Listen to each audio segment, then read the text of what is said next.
Griff, I just want to say, are you guys actually going to implement your de-escalation training? I also want to say, law enforcement want people to stop viewing them as bloodthirsty terrorists, which is how you behave, and as gang members, which is how you behave. Then you need to stop viewing black and brown people as animals and start treating us as human beings and members of the community and people who are equal just as you are.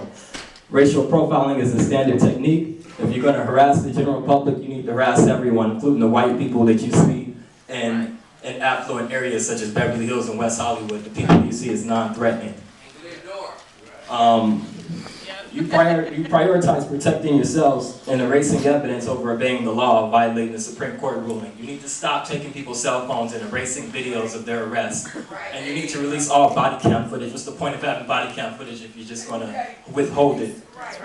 There's psychological repercussions for this racial profiling. You got black and brown people walking around terrified when we see sirens. We have PTSD whenever we see you in your black uniforms approaching us. And you talk about your fear and your safety. We fear our safety every time we step out into public. You need policy for holding law enforcement accountable for your behavior. You don't hold yourselves accountable. You're gang members. You only protect yourselves. If there was accountability, you'd be locked up.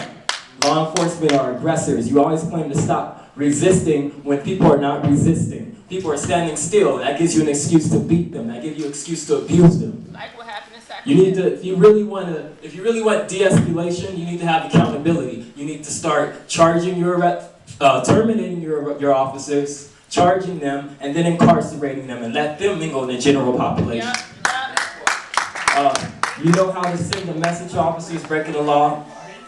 Let's do what I just said. How many revisions until you get this shit right? And when officers lay their eyes on my black skin, they see a suspect instead of a harmless man, just as you did this morning, just as you do right now. There's no effort to be respectful because your officers don't think I deserve it. When you approach us with that mindset, how are you making efforts to de-escalate? Right.